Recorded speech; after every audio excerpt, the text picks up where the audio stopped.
Hey guys, have another video for the Doing Business playlist.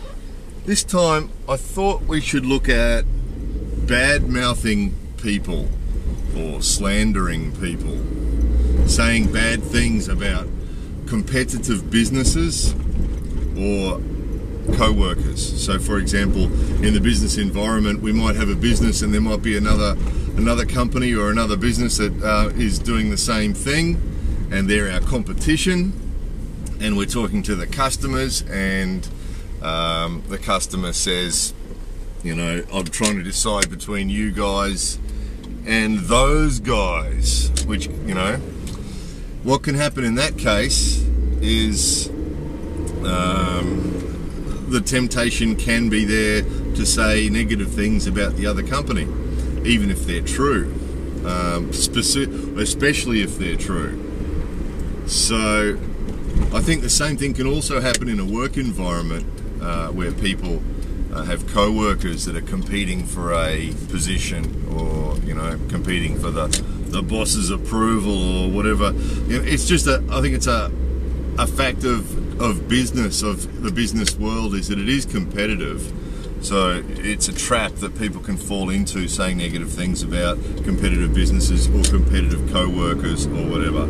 So I think it's a mistake. I mean, you can even extend this. I mean, I think the connection between business and human relationships is obvious. You know, we're people, so even if we're doing business, we're still people. And that's why I think a lot of this stuff flows over from business into personal life, and from personal life into business. I think trying to separate the two is difficult. So I think it's bad form. It's bad form to say negative things about other people, whether it be co-workers, or whether it be you know, competitive businesses, or whether it be your brother or your cousin, or, you know, a family member or whatever. I think it's not good. And I think first thing is, I think if there is some negative things about the co-worker or about the other company or about your family member or whoever, people will soon become aware of it. So if we just go with one example for a second, if I have a company and there's another company down the road that's doing a similar thing, but they're dodgy, they're not quite right, you know, they're doing the wrong thing by their customers, or they're lying to their customers, or they're selling a bad product, or they're doing something that's not, you know, good. Sooner or later people will find out. Sooner or later people find out. And it's the same as with the co-worker. If you've got a co-worker who the boss thinks is great, but the truth is that, you know, they're a bit sort of underhanded and a bit sneaky and pretending to do good work, but they're really not, and that sort of thing. Sooner or later people get found out. If people do the wrong thing, they get found out. So I think what happens is, if we get into slandering other people or saying things bad about other people, it reflects badly on us. It really does. I mean, you know yourself, if there's somebody who's always saying to you, oh, that guy there and that company there, and even though we might listen to them, there's something inside us that doesn't like that.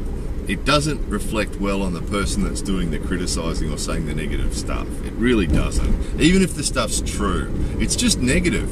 The bottom line is that inside us, inside people, is a revulsion to negativity. So we have a natural thing inside us that doesn't like negativity, you know? And even though sometimes we might think we do, you know, YouTube's got examples of that, people that go on with a lot of negativity, and it's sort of popular. But I don't think they're popular with people for long term, because I think what happens is people don't like negativity. It eats away at us.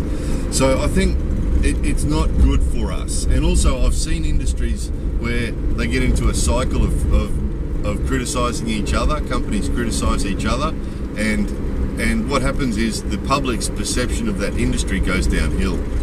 So I was in the security industry for 20 years in Australia, and the security industry had a terrible image, had a terrible public image.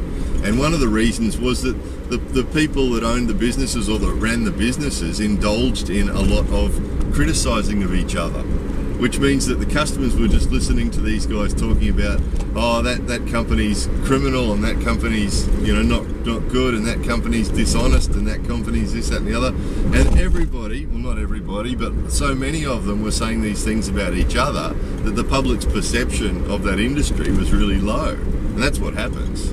is that the public think, well, they're all criticising each other, they're all no good. So it's much more professional not to talk about the other companies, and occasionally what will happen, or the co-workers, not to talk about the co-workers, or not to talk about your cousin. And it will happen, sometimes people will ask us, hey, I'm trying to decide between your company and that company, you know, what do you know about that company? And if they've asked you that, they've probably asked that other company that as well. Now, I think the best answer to that is to say, oh look, I'm sorry, we have a company policy of not talking about other companies, or not criticising other companies, or not saying anything about other companies. And they'll respect us for that, you know. And the same as the boss. The boss asks you about your co-worker. I think it's good to say, oh boss, you know, I'd really rather not comment on it. You know, I'd really rather not comment on him. I'd really rather not comment on her. And it makes you look better. It really does, you know.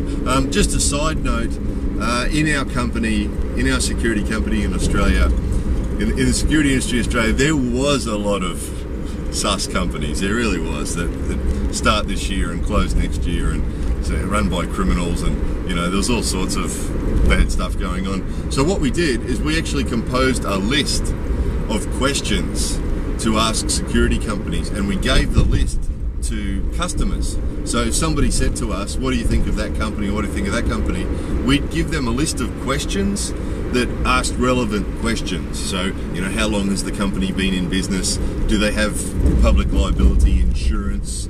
And all these sort of appropriate questions that applied to that industry. And with those questions, we provided our answers. So the customer themselves could see the questions and our answers, and then the customers had a very good list of questions that they could then ask the other companies. And then if the other companies were shady, when the customer asked them these questions, they'd soon realise that for themselves. And it has more credibility then too, I think, guys. You know, if people discover for themselves that that other company is shady, or that your co-worker is shady, or that your cousin is shady, if they discover it for themselves, they'll believe it. If you're telling them that, it's just reflecting badly on you, and particularly if they don't believe it. It's just not the way to go, I'm convinced. And I experimented with this. I had 20 years to experiment with the different styles of dealing with this, and it was by far the best technique. And the same with co-workers. I also had a job, previously I had a job where there was 110 people all trying to get the same senior position, you know, and I saw the same thing happen there. The people who went around bad mouthing other people didn't do very well in that environment at all. So yeah, just an observation. My advice would be avoid bad-mouthing people.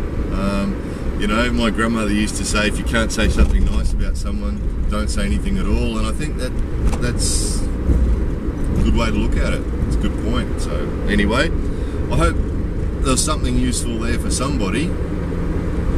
More videos coming soon.